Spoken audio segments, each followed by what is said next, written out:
क्या आपने कभी ये नोटिस किया है कि कैसे अचानक में मार्केट में सारी चीजें महंगी हो जाती है या कुछ समय बाद अचानक से मार्केट में वही चीजें सस्ती हो जाती है। यानी कि कभी इन्फ्लेशन होता है, कभी डिफ्लेशन होता है।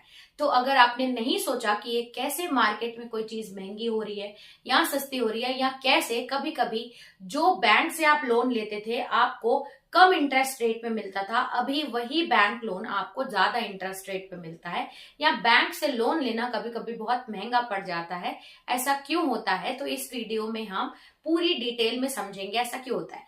तो इस वीडियो में जो हमारा टॉपिक है, जो हम डिस्कस करने वाले हैं, वो है बैंक रेट। जानते हैं बैंक रेट का मतलब क्या होता है? बैंक रेट एक ऐसा रेट होता है जिसपे सेंट्रल बैंक कमर्शियल बैंक्स को लोन देती है। जैसे कि फॉर एग्जाम्पल सेंट्रल बैंक ने कमर्शियल बैंक को 5% पे लोन दिया। अब कमर्शियल बैंक के पास पैसा आ गया।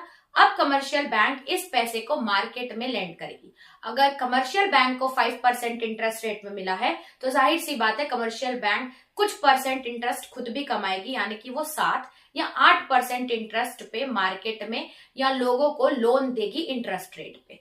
ये याद रखिएगा कि ये जो बैंक रेट रहता है, ये जब भी कमर्शियल बैंक सेंट्रल बैंक से लॉन्ग टर्म के लिए पैसा लेते हैं तो बैंक रेट अप्लाई होता है। तो चलिए थ्योरेटिकली और ये डिटेल में जानते हैं कि बैंक रेट के बढ़ने से या बैंक रेट के घटने से क्या मार्केट पे इफेक्ट पड़ता है।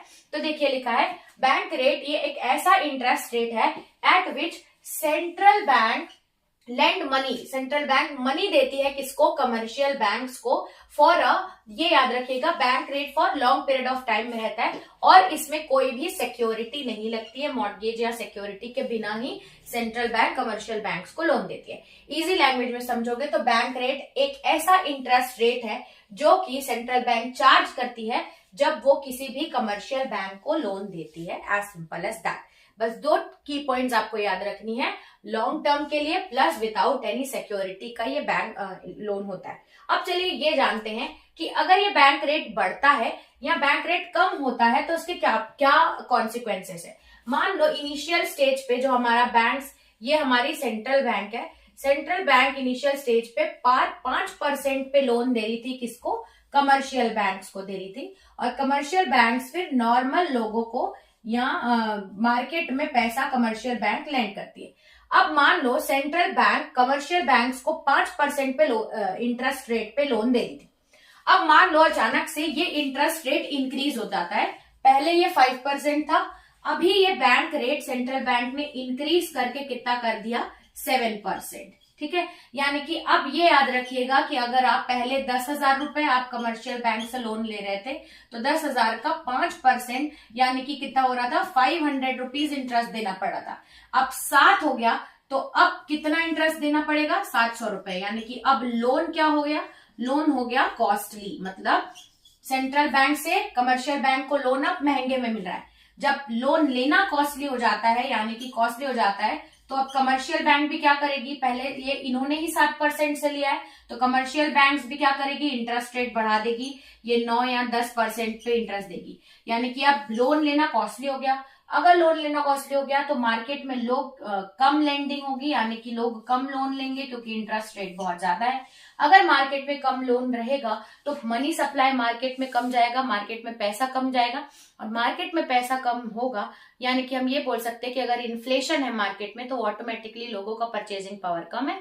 मार्केट में पैसा नहीं है तो इन्फ्लेशन धीरे धीरे ऑटोमेटिकली कम हो जाएगा। इस तरीके से ये मनी सप्लाई या इन्फ्लेशन को कंट्रोल करती है इंटरेस्ट रेट बढ़ा के। अब ये देखते हैं कि जब ये बैंक रेट डिक्रीज हो जाता है तो क्या? तो अब पहले 5% था, अब ये हो गया 4%, 1% कम हो गया। यानी कि ये देखा जाए कि अब ना चीप हो गया लोन लेना। कमर्शियल बैंक सेंट्रल बैंक से बहुत ही सस्ता लोन ले रही है। अब अगर इसको ही सस्ता पड़ रहा है तो ये मार्केट में भी कम इंटरेस्ट रेट में देगी। अगर इंटरेस्ट रेट कम है यानी कि लोन लेना चीप है तो लोग ज्यादा बोरो करेंगे। जब बोरो ज्यादा होगा यानी कि मार्केट में मनी सप्लाई बढ़ जाएगा। मार्केट में मनी सप्लाई इंक्रीज हो जाएगा, तो ये समझ लीजिए मार्केट में मनी सप्लाई बढ़ने से अब जब बैंक रेट डिक्रीज हो जाता है तो मनी सप्लाई मार्केट में इंक्रीज हो जाता है। इस तरीके से सेंट्रल बैंक रेट को कम या ज्यादा करके मार्केट में मनी सप्लाई को कंट्रोल करती है। यानी कि अब आपको समझ में आ गया होगा कि बैंक रेट इंक्रीज करने से मार्केट में क्या फर्क पड़ता है और बैंक रेट डिक्रीज करने से मार्केट या इकोनॉमी में क्या फर्क पड़ता है। तो इतना सब समझने के बाद हम इसके ऑब्जेक्टिव्स आसानी से लिख सकते हैं कि ये जो बैंक रेट है इसके ऑब्जेक्टिव्स क्या है। तो पहला है इन्फ्लेशन कंट्रोल करना। यहाँ पे हमने समझा था कि अगर जैसे ही बैंक रेट इंक्रीज होता है तो लोन कॉस्टली हो जाता है, लोग कम बोरो करते हैं, बोरोइंग कम होती है तो मार्केट में पैसा ज्यादा नहीं जाता, मार्केट में पैसा ज्यादा नहीं जाता तो इन्फ्लेशन ऑटोमेटिकली कंट्रोल हो जाता है। इस तरीके से मनी सप्लाई, कितना मनी सप्लाई मार्केट में होना चाहिए, कितना नहीं होना चाहिए, इस तरीके से बैंक रेट को ऊपर नीचे करके जो सेंट्रल बैंक है वो मार्केट में मनी सप्लाई भी देखती है। Plus maintain economic stability, economic यानी कि पैसे के टर्म्स में, ग्रोथ के टर्म्स में स्टेबिलिटी बना के रखने का भी काम किसका होता है, बैंक रेट। यानी कि ये ऑब्जेक्टिव्स हैं। तो आई होप इस वीडियो में आपको अच्छे से समझ में आ गया कि बैंक रेट इंक्रीज डिक्रीज या बैंक रेट में क्या होता है। अगर आपको वीडियो पसंद आई हो तो don't forget to subscribe my channel. Thanks for watching.